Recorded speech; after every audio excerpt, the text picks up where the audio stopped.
اپنی نماز کو مؤدبانہ انداز میں پڑھنے کی عادت ڈال لیں، اس کو ہم عملاً کر کے اس کی طرف بڑھ جائیں، تو پھر یہ مؤدبانہ نماز آہستہ آہستہ متفکرانہ نماز میں اور اس کے بعد عاشقانہ نماز میں تبدیل ہو جائے گی۔ تو وہ جو پہلا مرحلہ ہے وہ مؤدبانہ نماز ہے۔ خدا نے لازم نہیں قرار دیا کہ اب تمہارے دل میں میری محبت آنی چاہیے۔ اللہ نے اس موضوع پر سختی نہیں کی ہے، یعنی ایسا نہیں ہے کہ وہ کوئی ڈنڈا لے کے کوئی سوٹی لے کے کھڑے ہیں کہ چلو تمہارے دل میں اللہ کی محبت آ رہی ہے نہیں آ رہی، تم نماز میں کھڑے ہو تمہارے دل میں اللہ کی محبت ہی نہیں آ رہی ہے، نہیں، اس پر کوئی سختی نہیں کی گئی ہے۔ ہاں لیکن ادب کی رعایت کرنے پر سختی ہے۔ تم نے نماز میں مؤدب ہونا ہے، اور ادب میں عموماً اب کسی بھی جگہ دیکھیں ادب سکھانے کے لیے بعض اوقات سختی کی جاتی ہے، مؤدب کرنا ضروری ہے۔ ادب ایک ایسی صفت ہے، ادب خود ادب۔ مولا علی فرماتے ہیں اگر تم با ادب ہو تو تمہارے نسب کی کمی کو ادب چھپا لیتا ہے۔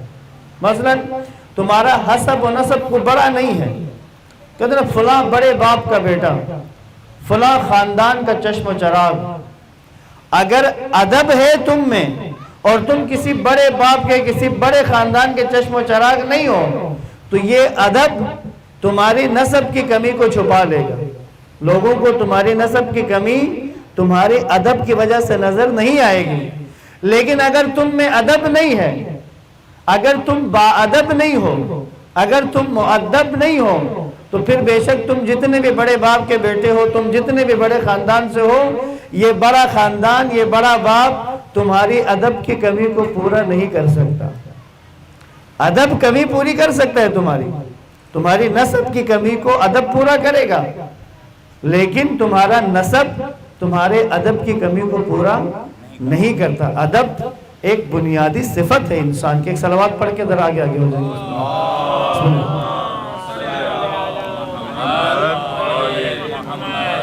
پھر صلوات پڑھیے گا محمد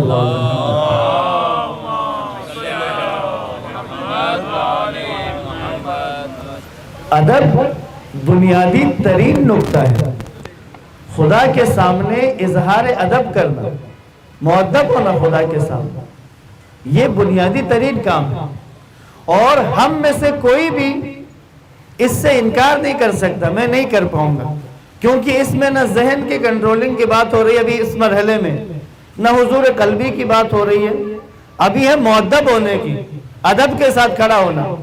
آپ کسی کے سامنے مؤدب انداز میں کھڑے ہیں، دیکھنے والے کو پتہ چل جاتا ہے یہ کتنے ادب کے ساتھ کھڑا ہے۔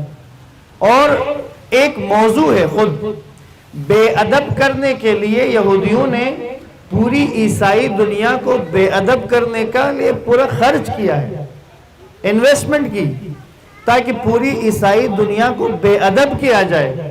کیونکہ حدیث میں ہے جس کا ادب نہیں اس کا دین بھی نہیں ہے، جو مؤدب نہیں ہے دین بھی نہیں ہے اس کا۔ عیسائی دنیا کو یہودیوں نے باقاعدہ بے ادب کرنے پر سرمایہ گزاری کی، اور عیسائی دنیا کو تدریجاً بے ادب کر دیا۔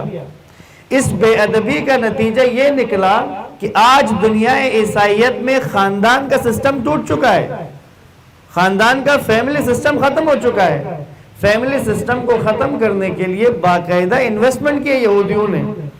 اگر کبھی آپ چیک کریں یا کبھی خود ریسرچ کر کے دیکھیں یہودیوں کا فیملی سسٹم ختم ہوا ہے یا نہیں ہوا؟ نہیں ہوا، یہودیوں کا فیملی سسٹم باقی ہے۔ اگر کوئی یہودی خاندان کہیں جا رہا ہو چلتے ہوئے تو ان کی ترتیب کیا ہوتی ہے؟ مرد سب سے آگے ہوتا ہے، اس کے پیچھے اس کے بچے، اور سب سے پیچھے خواتین، یا اس کے پیچھے فیملی خاتون اس کے پیچھے ہوگی، بچے اس کے پیچھے ہوں گے۔ یہاں اگر کس سے پوچھا جائے یہودی صحیح ہے کس ترتیب سے چل رہے ہوگا تو یہ ادب ہے، مؤدب انداز میں چلنا ہوتا ہے۔ یعنی یہودیوں نے اپنا فیملی سسٹم نہیں ٹوٹنے دیا ہے، عیسائی دنیا پر باقاعدہ خرچ کیا گیا، اور آزادی کے نام پہ ایک بندے کی سیلف انڈیپینڈنٹ ہونا، آزاد ہونا، اس نام پر عیسائی دنیا کو خراب کیا گیا، اور اب مسلم معاشرے کو بھی اسی نعرے کے ساتھ خراب کیا جاتا ہے۔ اب جیسا عیسائی دنیا میں، اس مغرب میں، یورپ میں، اگر باپ اپنے بچے پر کچھ سختی کرے یا باپ اپنے بچے پر روک ٹوک کرنا چاہے کہ تم یہ کیوں کر رہے ہو، تو ہیلپ لائن موجود ہے، بچہ ہیلپ لائن پہ کال کرے گا کہ میرا باپ میری آزادی میں دخل دے رہا ہے، پولیس آئے گی اور باپ کو پکڑ کے لے کے جائے گی، بعد میں تحقیقات ہوں گی، بعد میں عدالت فیصلہ کرے گی کہ باپ صحیح ہے یا نہیں ہے، لیکن یہ کام ہو جائے گا کہ باپ کو پکڑ کے لے جائیں گے۔ تو یہ جو بے ادب معاشرہ وجود میں آیا مغرب میں، اس کے ثمرات میں سے سب سے بڑا ثمر یہ آیا، اس کے نتائج میں سے، کہ فیملی سسٹم ٹوٹ گیا۔ اسلام ادب کے معاملے میں اس قدر زور دیتا ہے، باپ کا ادب۔ ہم میں سے اگر کسی کے ذہن میں یہ بات ہے کہ میری اپنے باپ کے ساتھ دوستی ہے، ہماری آپس میں بڑی فرینکنس ہے، نہ عزیز من، یہ فرینکنس اور یہ دوستی والی بات اپنی جگہ، تم اپنے باپ سے محبت کرتے ہو، ان کے ساتھ اظہار محبت کرو، اس میں کوئی مسئلہ نہیں ہے، لیکن تمہارا اپنے باپ کے ساتھ رشتہ ادب کا ہے۔ اگر تم اپنے باپ کے سامنے مؤدب نہیں ہو تو یہ محبت بھی نہیں ہے۔ شریعت میں حکم ہے، اگر بیٹا اور باپ چلنے لگیں تو بیٹے پر ضروری ہے کہ باپ سے ایک قدم پیچھے چلو، باپ کے برابر نہیں چلنا، نہ اتنا پیچھے چلو کہ باپ کو گردن موڑ کے تمہیں آواز دینا پڑے، انہیں گردن موڑ کے آواز نہیں دینی پڑے، اتنے قریب اور پیچھے نہ، اس سے آگے بڑھو نہ پیچھے۔ باپ کے سامنے آواز اونچی مت کرو، جب کہیں بیٹھنے کی جگہ ملے تو جب تک باپ بیٹھ نہیں جاتا تم نہ بیٹھو، یہ ادب کا لحاظ کرنا ضروری ہے۔ باپ کے سامنے اونچی آواز میں بات کرنا ممنوع ہے۔ غصے سے دیکھنا، جیسے جب بیٹا جوان ہو جاتا ہے، اسے بعض اوقات باپ کی کسی بات پہ غصہ آ گیا، اب غصے کی نظر سے دیکھا، نتیجہ کیا نکلتا ہے؟ شریعت میں نماز کو بنیادی ترین حیثیت حاصل ہے، جیسا کہ عرض کیا نا، دین کا ستون ہے، کسی بھی فرد کے دین کا ستون، اس کا پلر نماز ہے۔ باپ کی طرف، والدین کی طرف، ماں کی طرف اگر انسان غصے سے دیکھے، صرف غصے بری نظر سے دیکھے، 40 دن تک اس کی نماز قبول نہیں ہوتی، 40 دن تک اس بیٹے کی نماز قبول نہیں ہے۔ امام باقر کی حدیث ہے، پوری حدیث سناؤں، وہ اولاد جو اپنے ظالم والدین کی طرف، کون سے والدین؟ ظالم والدین کسے کہتے ہیں؟ جو اولاد کے حقوق پورے نہیں کرتے، نہ حقوق پورے کرتے ہیں، نہ کبھی محبت سے بات کرتے ہیں، یہ ہو گئے ظالم والدین۔ امام نے معیار اس کو قرار دیا، وہ اولاد جو اپنے ظالم والدین کی طرف غصے کی نظر سے دیکھے، 40 دن تک اس کی نماز قبول نہیں ہوتی، 40 دن تک نماز قبول نہیں ہے، کیونکہ معیار نماز ہے نا، دین کا ستون ہے۔ اس لیے کہیں پر بھی کسی چیز کی سختی یا کسی چیز کی شدت بتانے کی ضرورت آتی ہے تو وہاں نماز کا ذکر آ جاتا ہے، اگر یہ کرو گے تمہاری نماز قبول نہیں ہوگی۔ اس کا مطلب یہی ہے، شریعت میں نماز کی جگہ مرکزی ہے۔ اگر والدین کی طرف صرف غصے کی نظر سے دیکھا، 40 دن تک نماز قبول نہیں ہے۔ لہٰذا مغرب سے متاثر ہو کر اپنے والدین کے بارے میں اگر جوانوں نے اس طرح کے نظریات بنا لیے، یہ تو میری آزادی میں دخل دے رہے ہیں، انہیں تو میری آزادی سلب کر رہے ہیں، مجھے یعنی آزادی سے اپنی زندگی گزارنے نہیں دے رہے۔ ایک بیٹے نے آ کر رسول خدا کو شکایت کی، کہا میرا باپ میری چیزیں بغیر اجازت کے اٹھا لیتا ہے، مجھ سے پوچھے بغیر، میں بڑا تنگ آیا ہوں اپنے باپ سے، تو آپ انہیں نصیحت کریں۔ رسول اللہ نے کسی کو بھیجا کہ اس کے باپ کو بلاؤ۔ اس کا باپ آیا، رستے میں آتے ہوئے اس کے باپ نے دل میں کچھ بات سوچی، آتے ہوئے باپ نے دل میں کسی عرب شاعر کا ایک شعر تھا، وہ اپنے دل میں دہراتا ہوا رسول اللہ کی طرف آ رہا ہے۔ جبریل نازل ہوئے، رسول خدا سے کہا یا رسول اللہ، جب اس لڑکے کا باپ آئے، قبل اس کے کہ آپ اس سے کچھ کہیں، اس سے پوچھیں کہ ابھی راستے میں آتے ہوئے کیا سوچ رہا تھا، پہلے اس کی وہ بات سنیں۔ جب یہ آیا باپ رسول خدا کے پاس، اللہ کے نبی نے پوچھا تم راستے میں آتے ہوئے کون سا کیا بات سوچ رہے تھے؟ مجھے جبریل نے کہا کہ پہلے وہ بات سنیں۔ تو اس نے کہا یا رسول اللہ، میں وہ عرب شاعروں کا ایک شعر تھا، کسی شاعر کا، تو وہ دل میں آیا تھا، وہ گنگنا رہا تھا، بتاؤ کیا شعر ہے؟ اس نے کہا عرب شاعر نے کہا ہے، جس دن بچے پیدا ہوتے جس دن ماں اور باپ کا پہلا بیٹا پیدا ہوتا ہے اس دن ماں اور باپ مر جاتے ہیں. شعر ہے، جب بچہ پیدا ہوا اور ماں اور باپ مر جاتے ہیں. کیوں؟ کیونکہ اس کے بعد ماں اور باپ کی اپنی زندگی نہیں ہوتی، ان کی زندگی اپنے بچے کی ہوتی ہے. ان کا سونا جاگنا اٹھنا بیٹھنا بچے کے حساب سے طے کرنا شروع کرتے ہیں. کب سونا ہے، کب جاگنا ہے، کیا کھانا ہے، کیا نہیں کھانا ہے، وہ اپنے بچے کے حساب سے طے کرنا شروع کرتے ہیں. یعنی کیا مطلب، جب بچے آ جاتے ہیں والدین کی اپنی زندگی ختم ہو جاتی ہے.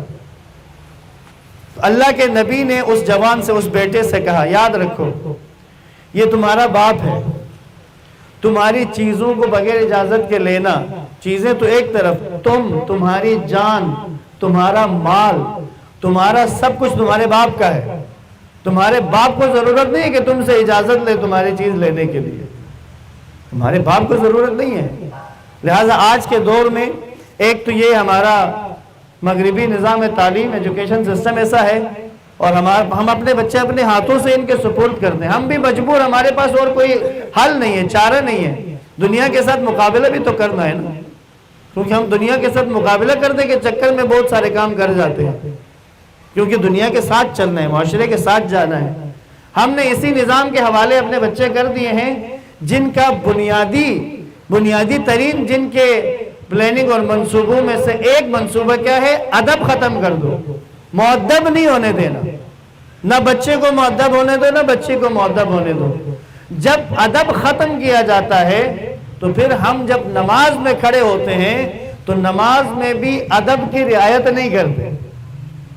نماز میں ادب کی رعایت نہیں کرتے، ادب کی رعایت. وَإِلَّا پہلا قدم نماز کو بہتر کرنے کا وہ ہے ادب کی رعایت کرنا.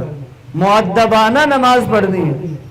آپ کے کھڑے ہونے سے، آپ کے رکوع کے انداز سے، آپ کے سجدے کے انداز سے، تشہد میں بیٹھنے کے انداز سے، ایک ایک جز کو شریعت نے بیان کیا ہے، ایک ایک جز کو، اور روایات میں تفصیل کے ساتھ بیان ہوا ہے. اور جو ان کا لحاظ کرتا ہے اس نے ان کے نتائج کو بھی دیکھ لیا ہے.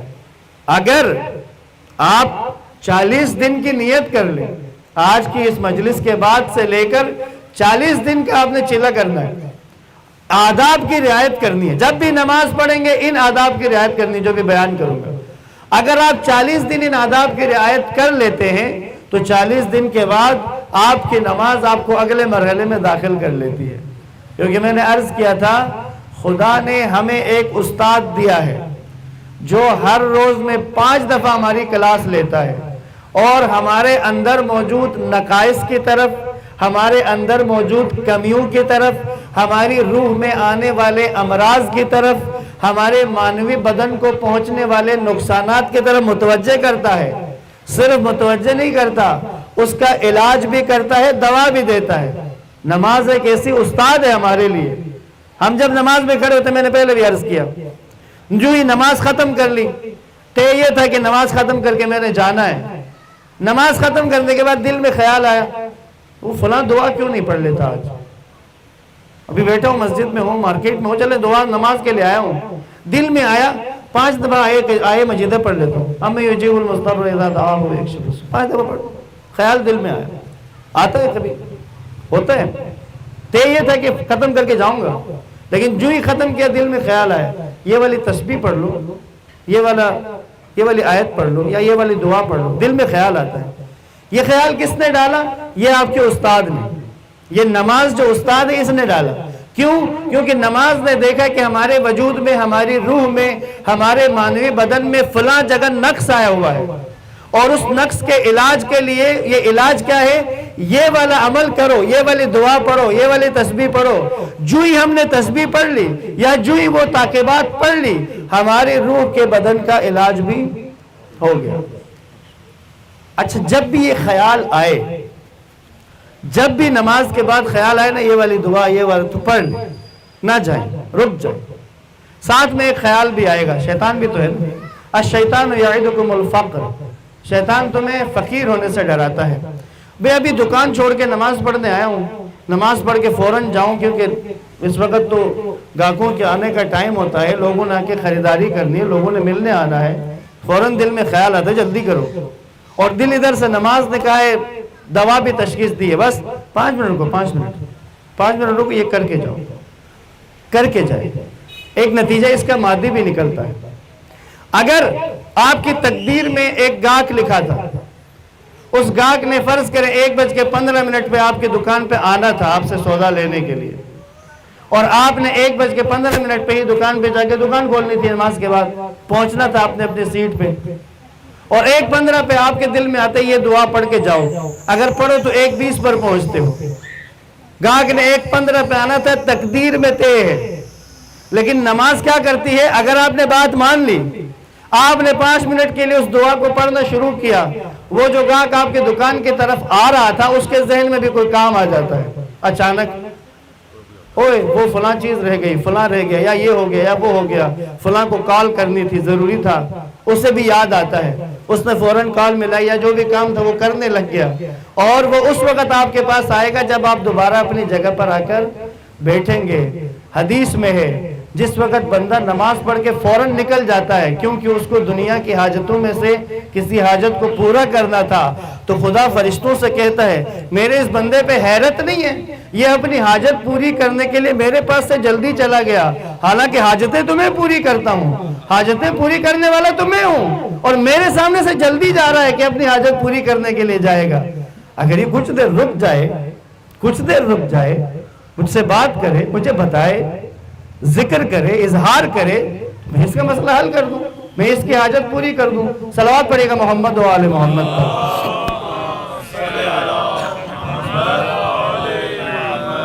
تھوڑا سا آپ کو زحمت کرنی پڑے گی، ایک درود پڑھ کے تھوڑا اور آگے تشریف لیں، یہاں اس طرف جگہ ہے، اگر مناسب سمجھے بعض لوگ اس طرف، کچھ جوان اس طرف آ جائیں تاکہ باقیوں کو جگہ دیں۔ پھر صلوات پڑھیں محمد و آل محمد پر۔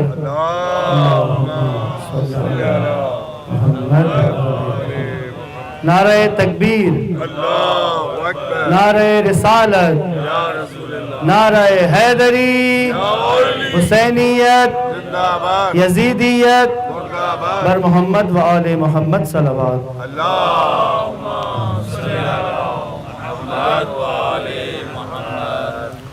جب انسان اپنے سے بڑے کسی کے پاس جاتا ہے تو اس کے انداز سے پتہ چلتا ہے کہ سامنے والے کی عزت کتنی ہے اس کی نظر میں۔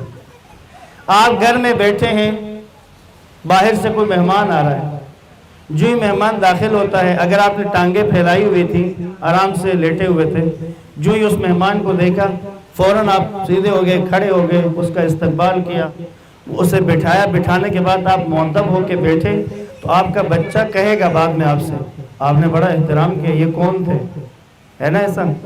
لیکن اگر فرض کریں کہ ایسا کوئی مہمان آتا ہے، آپ ہلے بھی نہیں اپنی جگہ سے، ٹانگیں اسی طرح پھیلائے ہوئے، ہاتھ بڑھا دیا، ملایا اور بیٹھو جناب کیا حال ہے، ٹھیک ٹھاک خیریت، پتہ چلتا ہے کہ آپ کی نظر میں اس کی اہمیت، اس کی جگہ کتنی ہے۔ جس وقت نماز کے لیے جانا ہے تو اب یہ ملاقات ہے پروردگار کے ساتھ، کائنات کے خالق کے ساتھ، اپنے مالک و رازق کے ساتھ، جس کے قبضے قدرت میں سب کچھ ہے، جو جس چیز کا ہونے کے لیے ارادہ کرتے تو وہ ہو جاتی ہے، وہ چاہے جس کو چاہے عزت دے، جس کو چاہے ذلت دے، سب کچھ اس کے اختیار میں ہے، وہ جو چاہے کر سکتا ہے، کوئی اسے روکنے والا نہیں ہے، کوئی اسے ٹوکنے والا نہیں ہے، اس کی صفت ہے۔ وہ بوڑھے کو رزق دیتا ہے، وہ بوڑھے کے بزرگ پر رحم کرنے والا ہے، بچے کو رزق دینے والا ہے۔ دعائے جوشن کبیر میں ہے نا، یا راحم الشیخ الکبیر و یا رازق الطفل الصغیر، بچہ جس کو اپنی خوراک کے بارے میں پتہ بھی نہیں ہے کہ مجھے غذا کیسے مانگنی ہے، بچے کو تو نہیں پتا، بچہ تو نہیں کہہ سکتے میں بھوکا ہوں مجھے کچھ کھانے کے لیے دو، خدا نے اس کی زبان گریہ رکھی ہے، وہ روتا ہے، اور ماں کے دل کے اندر ایسی کیفیت رکھی ہے کہ وہ بچے کے رونے سے اندازہ اسے پتہ چلتا ہے کہ بچہ بھوکا ہے۔ اس رزق کا انتظام کرنے والا خالق، وہ رازق، اب اس سے ملاقات کا موقع دیا جا رہا ہے۔ اگر کسی ملک کے سربراہ سے ملاقات کا موقع ملے اور کہا جائے جی فلاں تاریخ کو آپ کی ملاقات ہے، بندہ 10 دن پہلے سے تیاری شروع کر دے، پھر تو اس تاریخ کو جا کے ملنا ہے، پھر جب اس کے سامنے جائے گا تو کس انداز میں اس کے سامنے کھڑا ہوگا، اس کے ساتھ کس طرح سے بات کرے گا، ٹھیک ہے نا، مختلف یہ چیزیں ہیں۔ اب جب خدا سے ملاقات کے لیے جا رہے ہیں تو سب سے پہلے وضو کرتے ہیں. وضو سے پتہ چلتا ہے کہ کس کی ملاقات کے لیے جا رہے ہیں. کچھ لوگ ایسا وضو کرتے ہیں کہ جیسے وہ شاید آس پاس 4-5 اور لوگوں کو بھی وضو کرا دیتے ہیں اس وضو میں. اس قدر ان کی حرکتیں اور اتنی تیزی کے ساتھ نہ. امام باقر علیہ السلام کی حدیث ہے. امام فرماتے ہیں وضو اللہ کے حدود میں سے ایک حد ہے. وضو حدود الہی میں سے ایک حد ہے.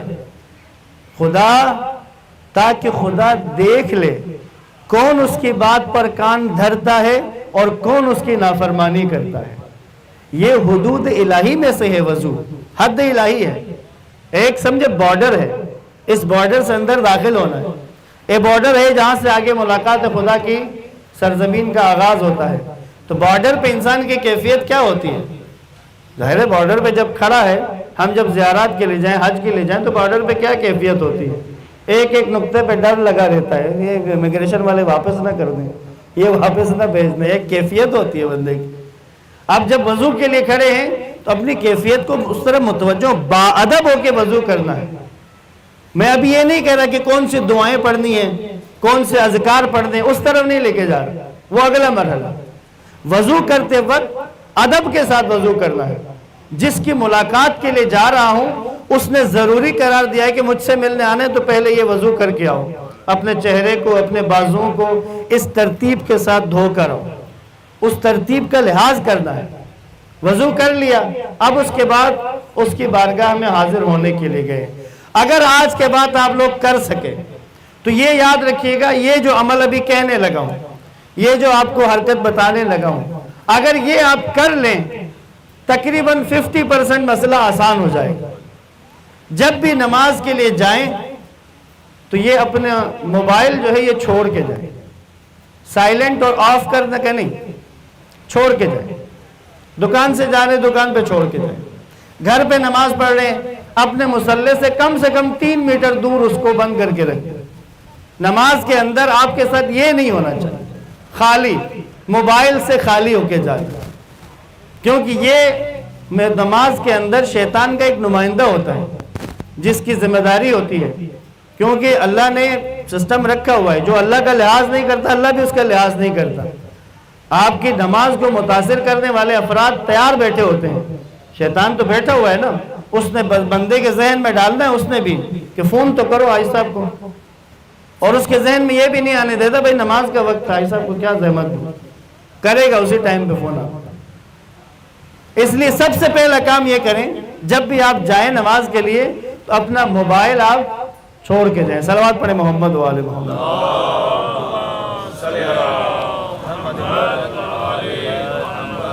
ایک بڑا نقص ہے مؤدبانہ نماز پڑھنے کے عنوان سے. اگر ہم جماعت میں جائیں تو وہ الگ بات, لیکن جب بھی کبھی گھر میں نماز پڑھیں, اگر آپ گھر میں نماز پڑھیں حتماً اذان اور اقامت کہیں. پہلے اذان کہیں, پھر اقامت کہیں, پھر نماز شروع کریں. نہیں کہتے اکثر لوگ, بعض لوگ تو اقامت بھی نہیں کہتے, لیکن بعض ہوتے ہیں جو اقامت کہہ لیتے ہیں اذان نہیں کہتے. یہاں تک تاکید ہے ظہر کی 4 رکعت نماز کے لیے پہلے آپ نے ظہر کے لیے اذان پڑھی, اقامت پڑھ کے ظہر کی نماز پڑھ لی. اب عصر کی نماز پڑھنی ہے, دوبارہ اذان کہیں, دوبارہ اقامت کہہ کے عصر کی نماز پڑھیں.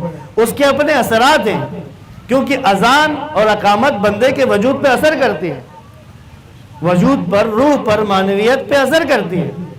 اس لیے اذان اور اقامت کو اپنی ہر نماز کا حصہ بنائیں. اور اس کی تاکید بھی ہے, خود فقہ میں بھی تاکید ہے. اگر کسی نے اپنی نماز شروع کر دی ہے, آپ نے نماز تکبیرۃ الاحرام کہہ کے شروع کر دی, الحمد پڑھ رہے ہیں, الحمد پڑھتے ہوئے بیچ میں آپ کو یاد آئے کہ آپ نے اذان یا اقامت میں غلطی کی ہے, تو آپ کے لیے حکم یہ ہے کہ بہتر یہ ہے کہ وہاں پہ نماز کو توڑیں, دوبارہ اذان اور اقامت کہیں اور پھر نماز کو شروع کریں. یہاں تک اس کی اہمیت ہے, اذان اور اقامت کی اس قدر اہمیت ہے. لہٰذا جب بھی نماز واجب پڑھیں اذان اور اقامت دونوں کہہ کر پھر نماز شروع کریں. صلوات پڑھے گا محمد و آل محمد.